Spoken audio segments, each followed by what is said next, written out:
नमस्कार दोस्तों, मैं हरिशंकर द्विवेदी अपने HSD काउंसलिंग एवं वेलनेस में आपका स्वागत करता हूं। दोस्तों, हमारा HSD काउंसलिंग एवं वेलनेस मानव जीवन के कल्याण के लिए उनकी समस्याओं का समाधान करने का एक प्रयास करता है, प्लेटफॉर्म प्रस्तुत करता है, जिसके माध्यम से हम आपकी लाइफ से जुड़ी समस्याओं का काउंसलिंग, स्पिरिचुअल काउंसलिंग, साइकोथेरेपी,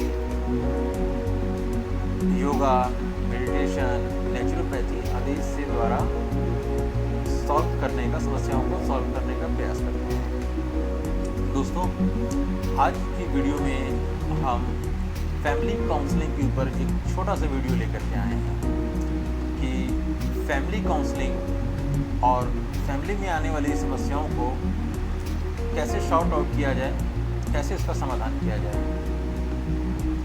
तो दोस्तों, बात करते हैं फैमिली में आने वाली प्रॉब्लम और काउंसलिंग।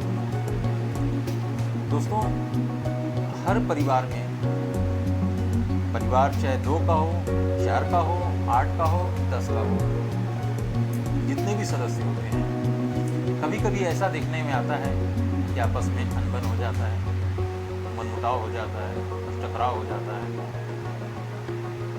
कभी कभी बातें बढ़ जाती हैं तो वह तनाव का रूप ले लेता है। तो दोस्तों, इन चीज़ों को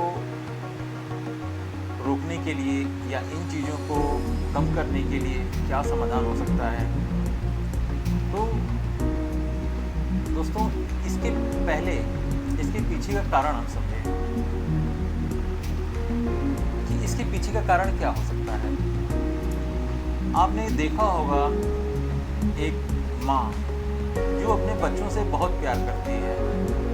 अगर उसे जरा सा खरोच आ जाए या कोई ऐसी परेशानी में हो, वो माँ अपने बच्चों के लिए अपने जान की परवाह नहीं करती है और अपनी जान की बाजी लगा कर के बच्चों की सुरक्षा करती है और उनको हेल्प करती है, बच्चों के लिए अपनी सर्वस्व निछावर करती है।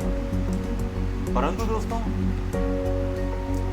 जरूरत पड़ने पर वही माँ बच्चों को कई बार मार भी देती है। इसलिए कभी कभी 1 थप्पड़, 2 थप्पड़ या 2 से ज़्यादा थप्पड़ पर भी बात नहीं बनती है।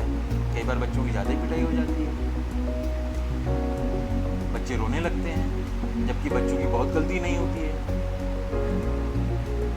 हो सकता है गलती माँ की रही हो, फिर भी माँ तनाव में रही हो, या माँ परेशान रही हो, बच्चे कुछ ऐसे छोटी मोटी गलती किए हों, माँ बर्दाश्त न कर पाई हो, धैर्य न रख पाई, बच्चों को मार दी।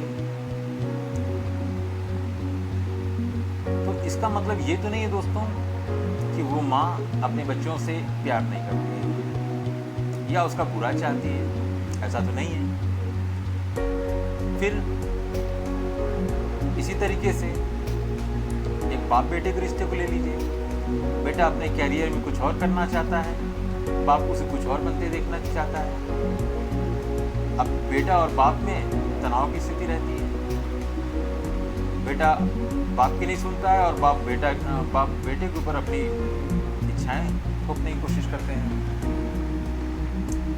तो ऐसा नहीं है कि उस पुत्र को, उस बेटे को अपने बाप से लगाव नहीं है, या उस बाप अपने बेटे का बुरा चाहते हो, ये भी नहीं है। लेकिन विचारों में भिन्नता होने के कारण ऐसे टकराव की स्थिति पैदा हो जाती है।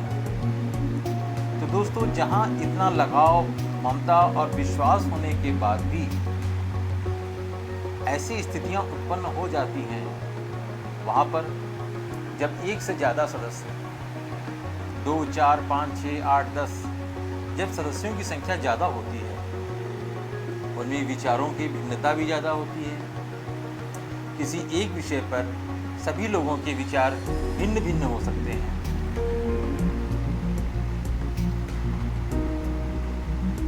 तो क्या इसका मतलब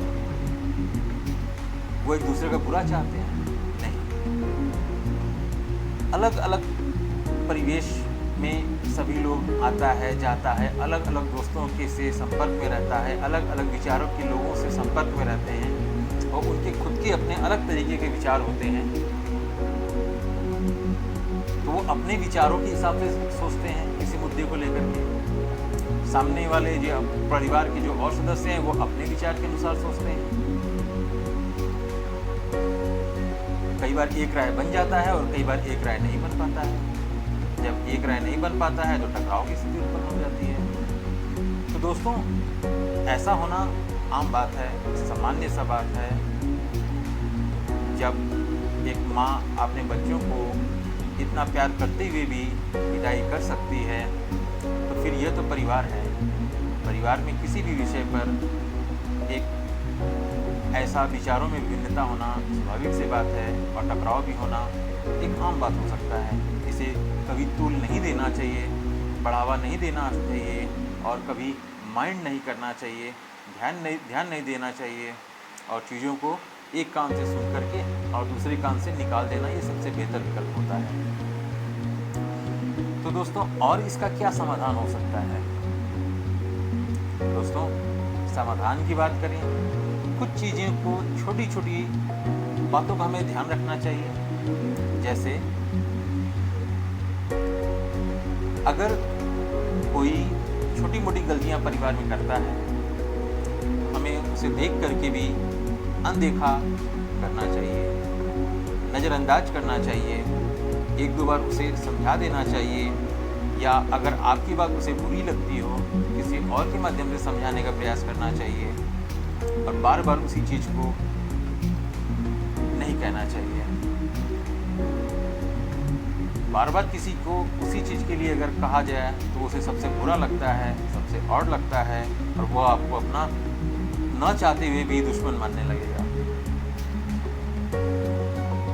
सबको अपनी आज़ादी प्यारी होती है, तो सबको थोड़ी सी स्वतंत्रता, फ्री स्पेस परिवार में मिलनी चाहिए कि वह अपने हिसाब से थोड़ा बहुत खाना, पीना, उठना, बैठना, सोना, जागना, पढ़ना, लिखना, आना, जाना, कैसे रहना है, इन सब चीज़ों में थोड़ी सी उसको आज़ादी खुद के जीवन में मिल सके। और दोस्तों, हर व्यक्ति को परिवार में खुद के ऊपर निर्भर रहना चाहिए। अपने काम के लिए तुम मेरा ये काम कर दो, तुम मेरा ये काम कर दो, तुम थोड़ी मेरी ये मदद करा दो, ऐसा करने से बचना चाहिए। ज़्यादा से ज़्यादा काम सक्षम होकर के खुद से करने का प्रयास करना चाहिए। परिवार में भी जो महिलाएं हैं वह भी ज़्यादा से ज़्यादा खुद पर निर्भर रहने का प्रयास करें। और इसके अलावा दोस्तों, कभी ऐसी स्थिति हो रही हो कि आपस में टकराव या मनमुटाव जैसी स्थिति बन रही हो या ऐसी स्थिति हो गई हो, कुछ समय के लिए आप एक दूसरे को नज़रअंदाज करना शुरू कर दें और कम से कम बात करें। थोड़ी सी दूरी बढ़ने पर फिर आपसी मनमुटाव धीरे धीरे कम होने लगते हैं। दोस्तों, परिवार एक कड़ी है, एक ऐसी कड़ी है जिसमें सब लोग एक दूसरे से जुड़े हुए हैं आपस में, और कोई एक कड़ी भी टूटती है, कोई एक चैन भी टूटता है, पूरा परिवार बिखर जाता है।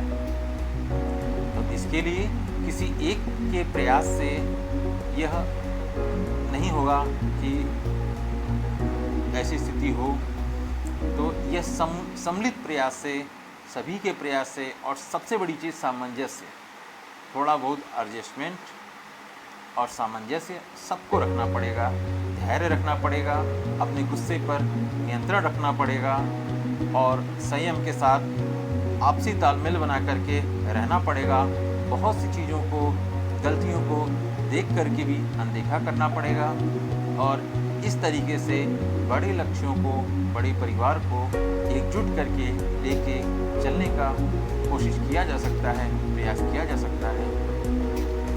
दोस्तों, आज इस छोटी सी वीडियो में इस फैमिली काउंसलिंग को कैसे जोड़ के रखें, एक प्रयास था छोटी सी वीडियो के माध्यम से, ताकि हमारा एकाकी परिवार या बड़ा परिवार वो एकजुट रहे और अपने प्रेम स्नेह उनमें बना रहे।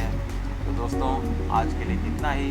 फिर अगली वीडियो में आपसे जल्द मुलाकात होगी। तब तक के लिए नमस्कार, जय हिंद, जय श्री राम।